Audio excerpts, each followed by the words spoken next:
I've asked Whitney Harris if he would join us for a second and read an excerpt from his book. And the part of the book that I've asked him to grab a few phrases for us is an introduction which was prepared by Robert H. Jackson, dated February 1954, which was 1 month before he had his first heart attack. Subsequently, he had a second heart attack in October of 1954, died. And this piece, this introduction in the book by Whitney Harris, is probably the last written piece by Robert Jackson. So at this point, I'd like to introduce Whitney Harris. Well, thank you, Greg, and it's a pleasure to be here and share with you the last words, as far as we know, of Justice Jackson on the Nuremberg trial.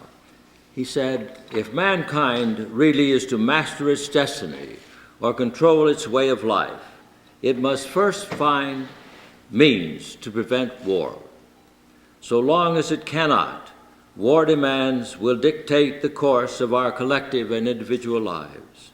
And if we are to come to grips with the problem of preventing war, it is important that we know how wars are made, to what extent they result from impersonal pressures and tensions, and how far they are due to blunders or pugnacity of individual statesmen or political forces.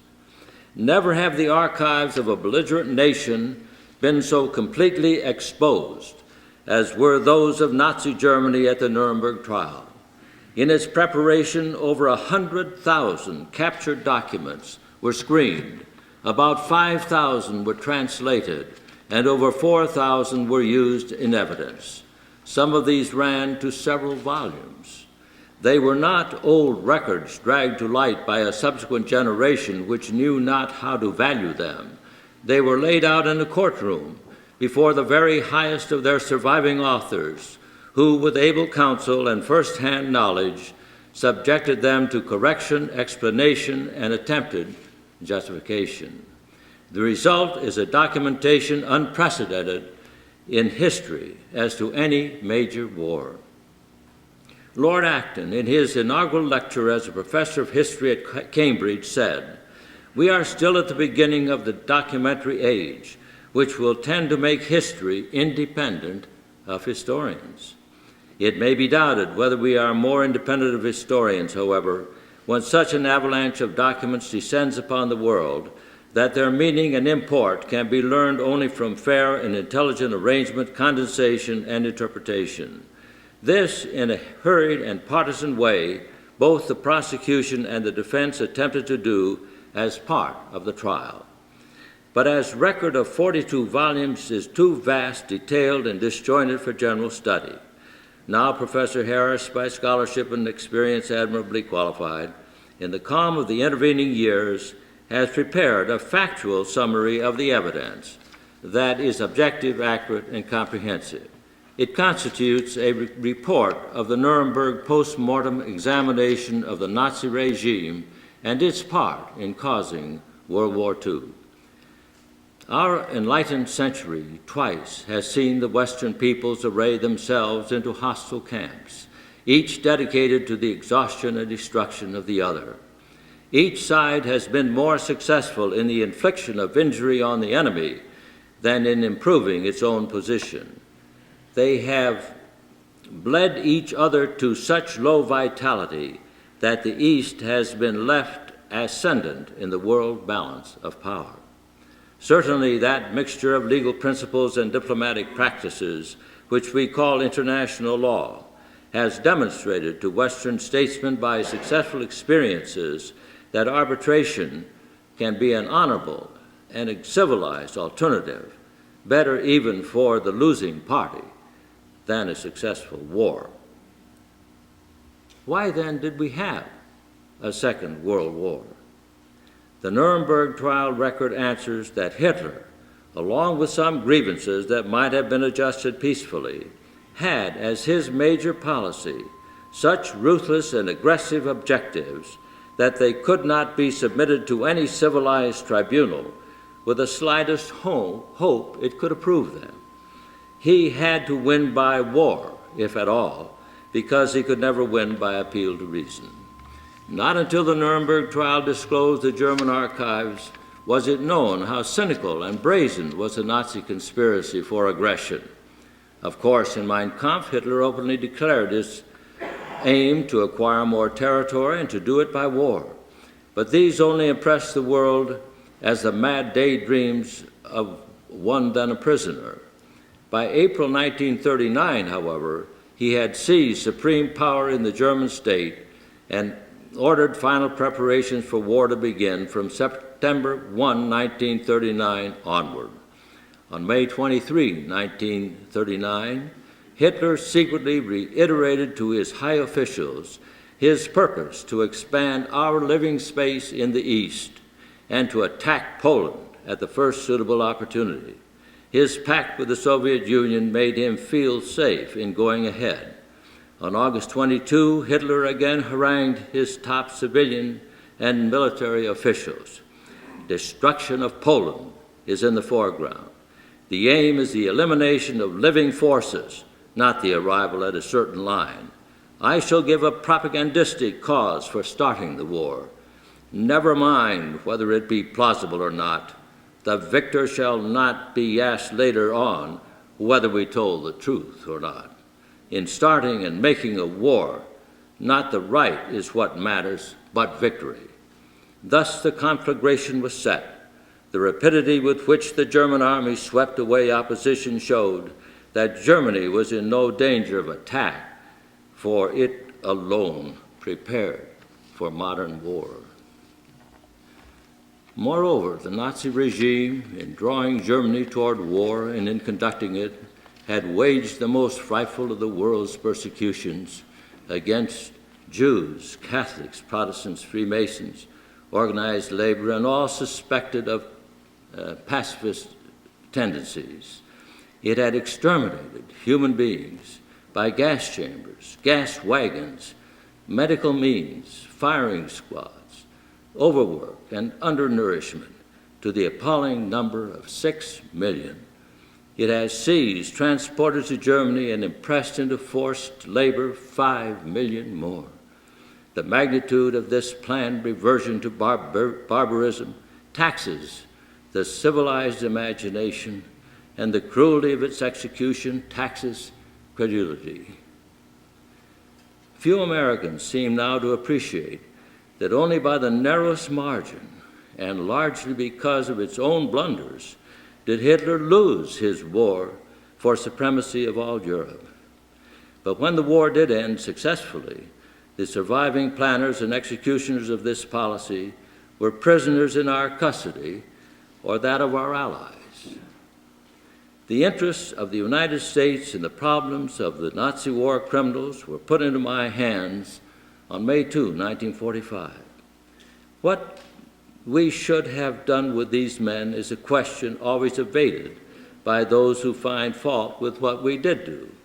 To expect the Germans to bring these Germans to justice was out of the question. That was proved by the farcical experiment after World War I. But after World War II, organized society in Germany was in a state of collapse.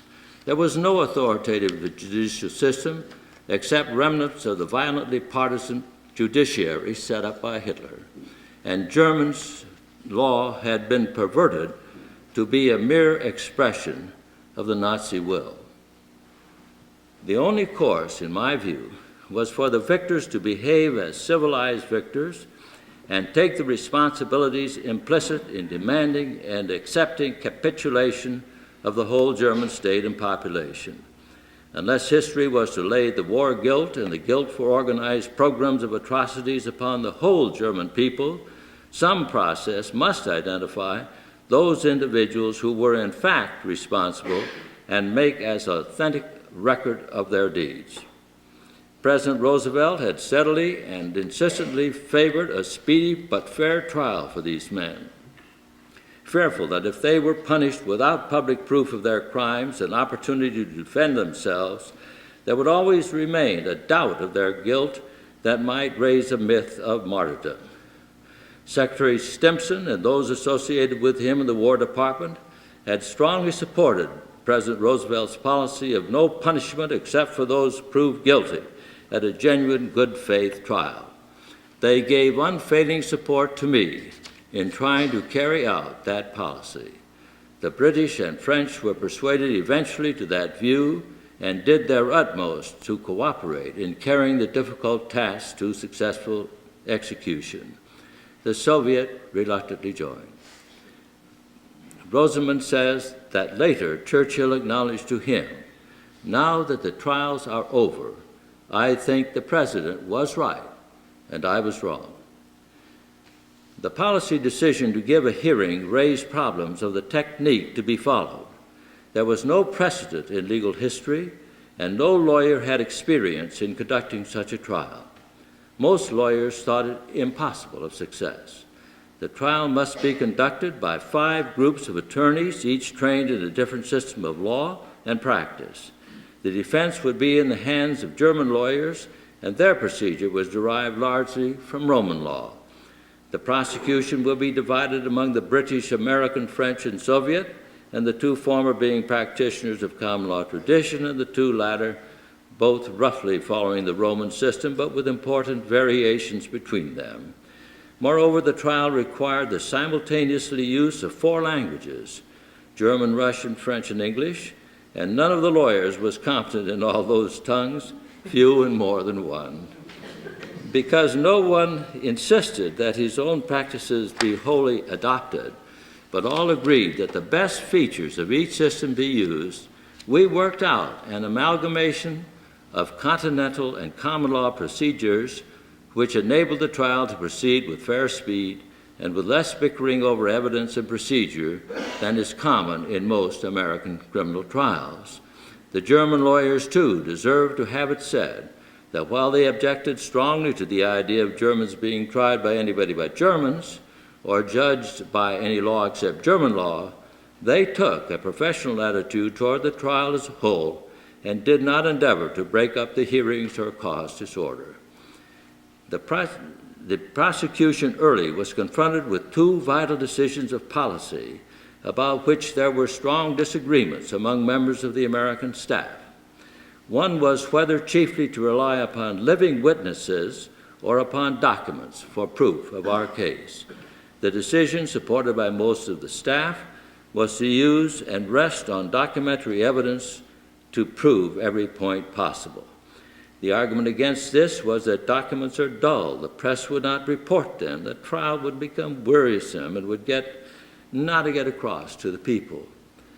But it seemed to me that witnesses, many of them persecuted and hostile to the Nazis, would always be chargeable with bias, faulty recollection, and even perjury. The documents could not be accused of partiality, forgetfulness, or invention, and would make the sounder foundation, and only for the immediate guidance of the tribunal, but for the ultimate verdict of history. The result was that the tribunal declared in its judgment, "The case, therefore, against the defendants rests in large measure on documents of their own making, the authenticity of which has not been challenged except in 1 or 2 cases." The other question was whether to take advantage of the readiness of some defendants to testify against others in return for concessions to themselves as to their penalty, if convicted.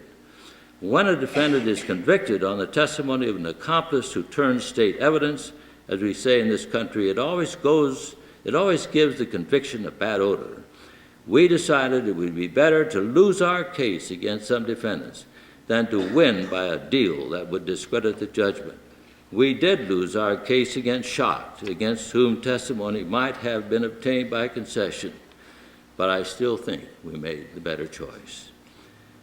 During the almost year-long trial, it was not practicable for the daily press to present American readers with more than occasional sketchy and sometimes inaccurate accounts of the evidence and proceedings, nor was there in this country the wide and sustained reader interest felt by the peoples of Europe whose countries had been occupied. As a result, no sound and general foundation of public information about the trial was laid. This has made it easy for those hostile to the policy of holding a trial to stigmatize it with slogans which required no information to alter and none to understand. Whatever else anyone may think of the policy of holding the Nuremberg trial or of the way in which it was carried out, no one can deny that turning to the techniques of trial to determine who of the enemy deserved punishment is a significant development in the practice of nations.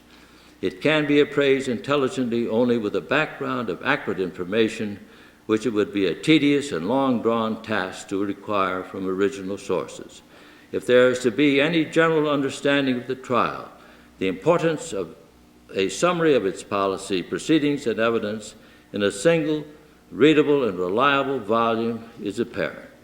We are much too near the event to pass judgment on the ultimate influence of the Nuremberg trial on the development of international law and policy. Procedurally, we know it demonstrated that there is enough fundamental harmony and likeness in our Western systems of law, including the Soviet, so that 5 separate professions can join in the conduct of a legal proceeding. This means that the actions, if they will do so, nations, if they will do so, can utilize legal techniques in a much wider field than had heretofore been deemed possible.